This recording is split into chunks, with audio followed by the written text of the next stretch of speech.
जी महाराज के प्रति इनकी ईर्ष्या और अज्ञानता को दर्शाती है, जबकि इस पूरे सत्संग में संत रामपाल जी महाराज के मुख से एक भी शब्द संत रविदास जी के विरुद्ध नहीं है, बल्कि उनकी महिमा में इतनी सुंदर कथा सुनकर और संत रविदास जी की महिमा को सुनकर तो हर दलित भाई और बहन गदगद हो रहा है, जबकि ये अज्ञानी पोंगा पंडित बिना ज्ञान के उछल कूद कर रहा है और झूठ पर झूठ बोल रहा है ताकि ये अपनी गद्दी बचा सके। दर्शकों, संत रामपाल जी महाराज जी का ये सत्संग प्रवचन सुनने के बाद तथा संत रविदास जी की ये वाणी देखने के बाद आपका भ्रम दूर हो गया होगा कि ये तो स्वयं संत रविदास जी ने ही ऐसा बोला था, और समझ आ गया होगा कि ये व्यक्ति समाज में झूठी और मनगढ़ंत बातें करके कितना झूठ फैला रहा है। ये व्यक्ति काशी के उन नकली और झूठे ब्राह्मणों वाली भूमिका ही निभा रहा है जो उस समय के ब्राह्मण निभा रहे थे। उनको भी यही डर था कि कबीर जी और संत रविदास जी हमारी दुकान बंद करवा देंगे, और इस नकली व्यक्ति को भी यही डर है कि संत रामपाल जी महाराज हमारी दुकान बंद करवा देंगे। इनके अज्ञान को दुनिया के सामने उजागर करने के कारण ही संत रामपाल जी महाराज आज जेल में हैं। इसके अलावा कोई और कारण नहीं है। दर्शकों, इन झूठे और धूर्त लोगों का मकसद है कि संत रामपाल जी महाराज के ज्ञान का तो कोई तोड़ निकाल नहीं पा रहे, क्यों न झूठी और मनगढ़ंत बातें करके ही संत रामपाल जी महाराज को बदनाम कर दिया जाए। इसलिए इस धूर्त व्यक्ति ने ये बात कही कि संत रामपाल जी महाराज संत रविदास जी का सम्मान नहीं करते अथवा दलित समाज का सम्मान नहीं करते, जबकि दर्शकों, संत रामपाल जी महाराज द्वारा दलित समाज के हित में अनेकों कार्य किए गए हैं, जिससे न सिर्फ संत रामपाल जी महाराज का संत रविदास जी के प्रति सम्मान झलकता है, अपितु संत रामपाल जी महाराज दलित समाज के उत्थान और उनके हकों के लिए भी अग्रणी भूमिका निभाते हैं। आपको कुछ ऐसी तस्वीरें दिखाने जा रहे हैं जिन्हें देखकर आपको सहज ही अंदाजा हो जाएगा कि एक संत की कथनी और करनी जब एक होती है तो वो धरातल पर किस तरह नजर आती है। दलित समाज को अच्छे से याद है अप्रैल 2018 का वो वाकया जब माननीय उच्चतम न्यायालय ने SC/ST एक्ट को खत्म कर दिया था।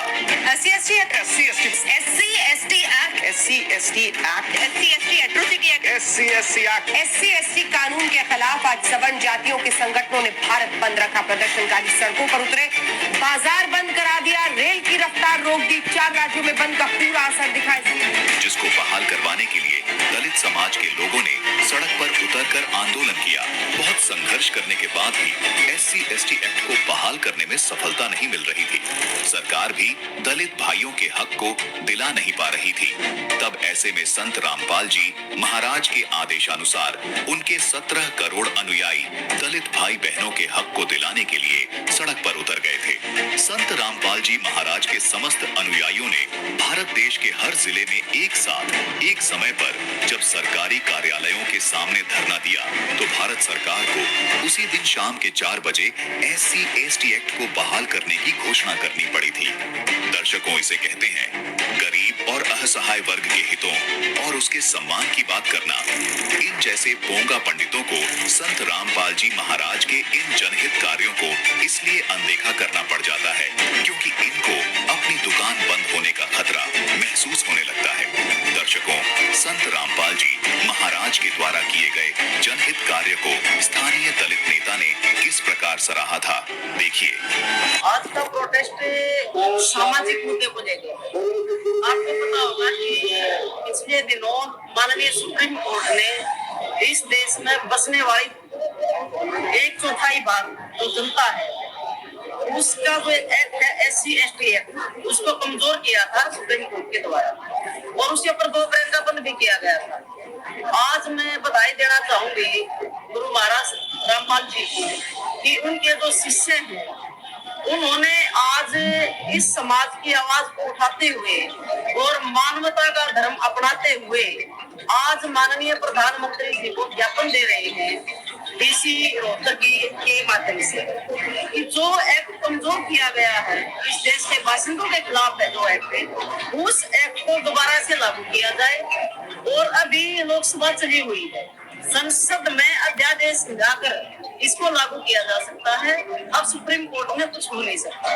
इसी मुद्दे को लेके आज गुरु महाराज रामपाल जी के शिष्यों ने ये प्रोटेस्ट किया है और इसमें मैं शामिल होने के लिए आई हूँ और मैं इन सभी शिष्यों को बधाई भी देती हूँ और विश्वास भी दिलाती हूँ कि पूरे हरियाणा ही नहीं पूरे देश में हम आपके साथ तन धन से खड़े होकर आपके साथ मानवता की लड़ाई करेंगे। संत रामपाल जी महाराज का कहना है SC/ST समाज को बचाओ। दर्शकों, इस प्रकार की तस्वीरें ये दर्शाती हैं कि संत रामपाल जी महाराज ही एकमात्र ऐसे संत हैं जो शुद्ध रूप से जनहित के कल्याण के लिए कार्य करते हैं। दर्शकों, ऐसा नहीं है कि संत रामपाल जी महाराज केवल दलित समाज के उत्थान के लिए उनके साथ खड़े होते हैं। दर्शकों, संत रामपाल जी महाराज जी की यही खासियत है कि उनके लिए सबसे पहला धर्म है मानव धर्म। संत रामपाल जी महाराज सभी दबे कुचले वर्ग को उनका हक दिलाने के लिए और उन्हें संपूर्ण आध्यात्मिक ज्ञान देकर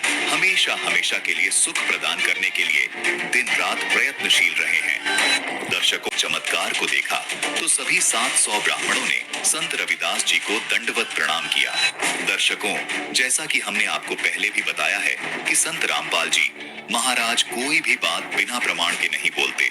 इसीलिए संत रविदास जी की इन वाणियों से स्पष्ट हो गया कि जो प्रसंग संत रामपाल जी महाराज जी ने संत रविदास जी के बारे में सुनाया वो बिल्कुल शब्दाशब्द सच है। संत रविदास जी ने अपनी इस वाणी में कहा है कि ये पंडित जो मुझे ढेड़ कह रहे थे, चमार कह रहे थे, ये पंडित मुझे कह रहे थे कि हे रविदास चमार, तू तो काशी में मरे हुए पशुओं को ढोता फिरता है, ढेड़ है, तू यहाँ हम ब्राह्मणों के बीच कैसे बैठ गया। और मैं रविदास उन ब्राह्मणों के सामने विनम्रता पूर्वक कह रहा था कि हे ब्राह्मणों, मैं अपनी औकात भूल गया, मेरा स्थान तो वहीं आपके जूतों के पास है, मैं आपके जूतों के पास ही बैठ जाता हूँ। लेकिन जब उन ब्राह्मणों ने संत रविदास जी का चमत्कार देख लिया, उसके बाद रविदास जी कह रहे हैं, अब ये ब्राह्मण मुझे शिष्टाचार के साथ जैसे गुरु को उसका शिष्य प्रणाम करता है, वैसे ही ये सारे 700 ब्राह्मण मुझे दंडवत प्रणाम कर रहे हैं। आइए अब आपको संत रामपाल जी महाराज जी का वो सत्संग भी दिखाते हैं। इससे आप इस पोंगा पंडित के IQ लेवल को भी माप पाएंगे। आप संत रामपाल जी महाराज का जब ये सत्संग सुनेंगे तो विचार करेंगे कि संत रामपाल जी महाराज जी ने तो संत रविदास जी के विरोध में एक शब्द भी नहीं बोला है, बल्कि संत रामपाल जी महाराज जी ने तो इस पूरे प्रकरण को और भी सुंदर और सरल तरीके से बताया है। सुनिए संत रामपाल जी महाराज के संत रविदास जी के बारे में ये सत्संग प्रवचन। एक समय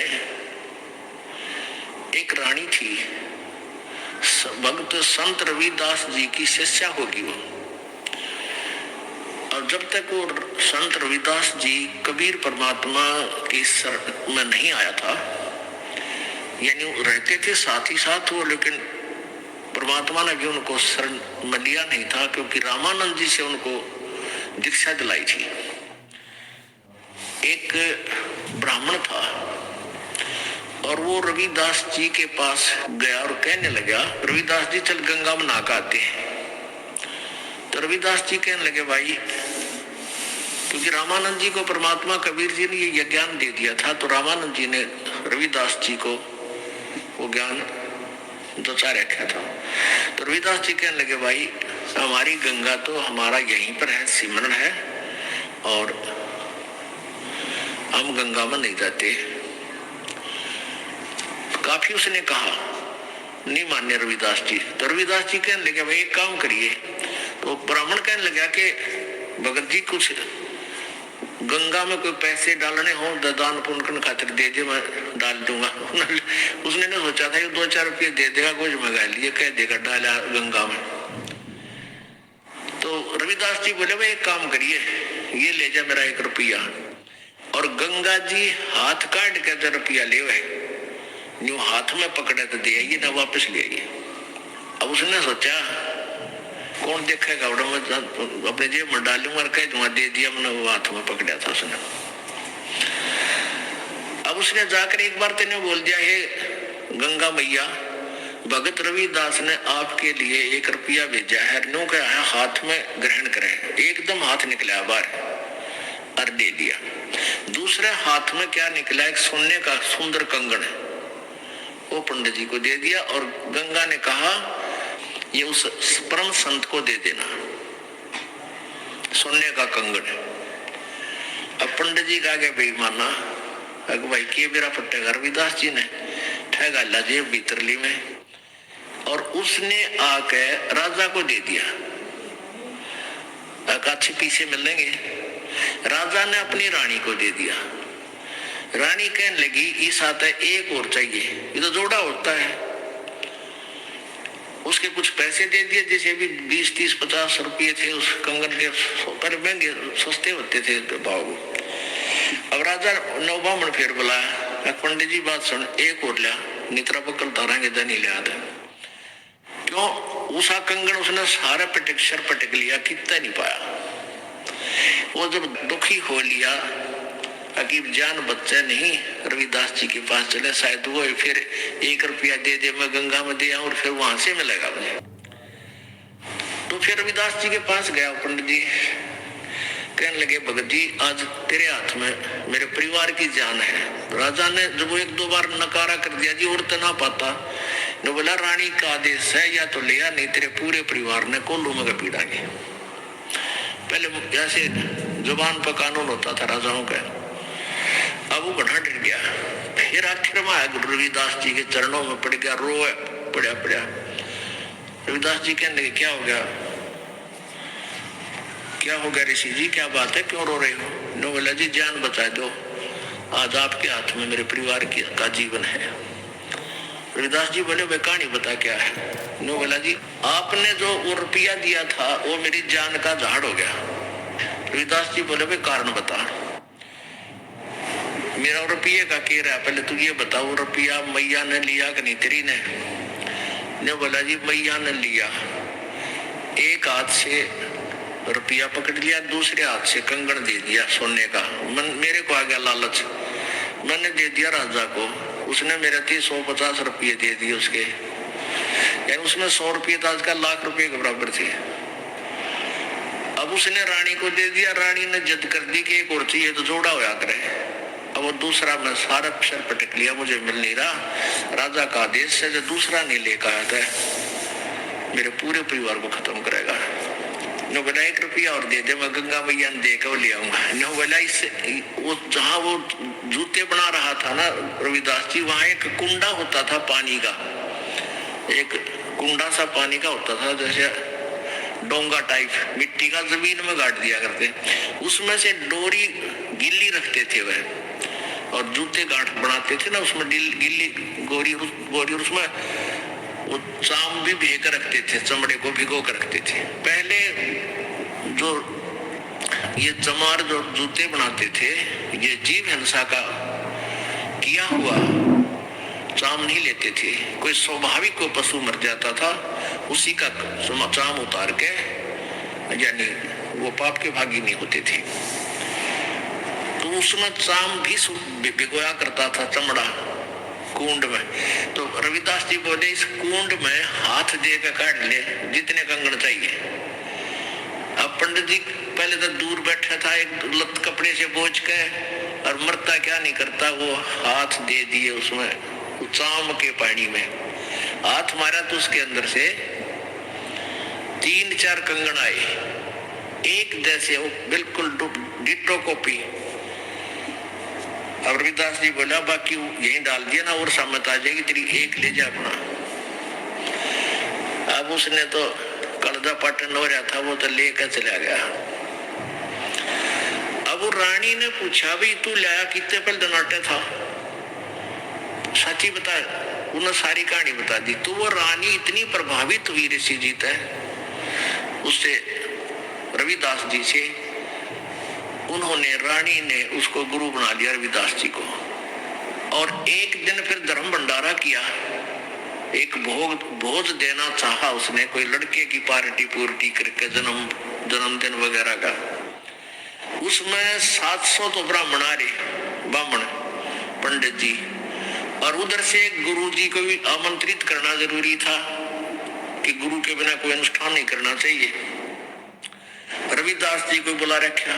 रविदास जी को रानी ने आदर सत्कार से अलग से एक सुंदर आसन बिछा कर उसको ऊपर विराजमान कर रखे है। उधर से ब्राह्मणों को न्योता दे दिया। सामने ब्राह्मण 700 ब्राह्मण आके और पंक्ति बना के भोजन के लिए पोजीशन पकड़ गए और उधर से भोजन परोस दिया। सामने भोजन परोस दिया। जब तक भोजन नहीं आता ना, इतना नीत रहा केला होंगे, जलेबी आओगी, लड्डू आओगी, वो ध्यान नहीं रहता कौन कित बैठा है। जब पूरी थाली भर ली, जब देखा उन्हें इधर उधर करके, उन्हें देखा रहा यो चमार बैठा है यहाँ पर। सारे खड़े हो गए। न बोले रानी तने हमारी बेइज्जती कर दी है, हम भोजन नहीं करेंगे। अब ये चमार यहाँ बैठा रखा है, तने तो हमारा दीन भ्रष्ट कर दिया, हम ब्राह्मण हैं। अब रानी कहने लगी ब्राह्मणों रोटी खानी है तो खा लो, ना मेरे गुरुजी तो यहीं बैठेंगे, ये नहीं उठेंगे याद। अब रविदास जी कहने लगे रानी बात सुन बेटी, आय अतिथि का अनादर नहीं करते, पाप लगा करे। रविदास जी खड़े हो गए और कहने लगे विप्रो, मैं अपनी औकात भूल गया था, मेरा स्थान तो आपके जूतों में है, मैं वहां बैठता हूं जाके, आप भोजन पाओ, रुष्ट ना हो, इस बच्ची को दोष लग जाएगा। अब रानी मना करती है और गुरुजी रविदास जी कहने लगे बेटी गुरु का आदेश पालन होता है, आप मत बोलो। अब वहां जाकर बैठ गए जहां उन्हें जूते निकाल रखे थे। रविदास जी वहां बैठ गए, अपना भोजन कर रहे हैं। अब वो पंडे लागे छक्कन पे रोटी फटाफट।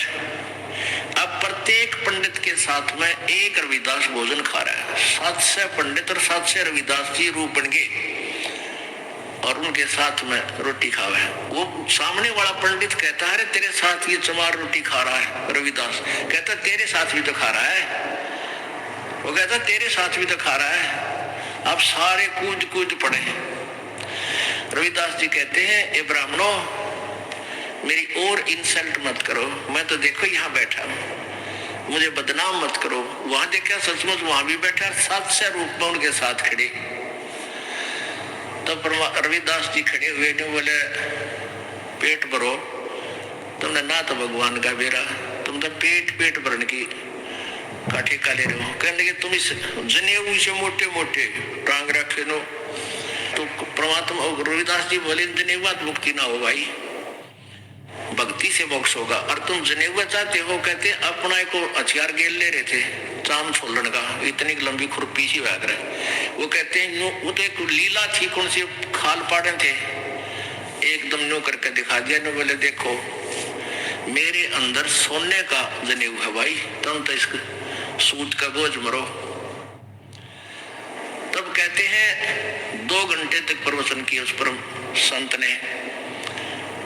वो 700 के 700 पंडितों ने वो जनेऊ काट कर फेंक दिए, रविदास जी के चरणों में शीश समर्पण कर दिया, नाम ले लिया।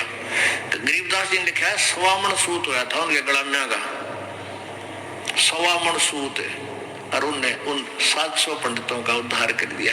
तो यहाँ क्या बता रहे हैं, वही बता रही है ये विष्णु पुराण कि यदि एक सत साधक के सामने 1000 ये पेट भर श्राद्ध खानिए भी बैठे हो, उनका भी उद्धार और श्राद्ध यजमान का भी यानी भगत का भी उद्धार वो एक ही योगी कर देता है। दर्शकों, संत रामपाल जी महाराज का ये सत्संग देखने के बाद स्पष्ट हो गया कि संत रामपाल जी महाराज संत रविदास जी का बहुत आदर करते हैं और संत रामपाल जी महाराज ने ये जो सत्संग किया है ये केवल संत रविदास जी की महिमा बताने के लिए किया है, जबकि ये अज्ञानी पोंगा पंडित टिप्पणी कर रहा है कि संत रामपाल जी महाराज इस सत्संग में संत रविदास जी का अपमान कर रहे हैं। इस पोंगा पंडित की ये टिप्पणी संत रामपाल जी महाराज के प्रति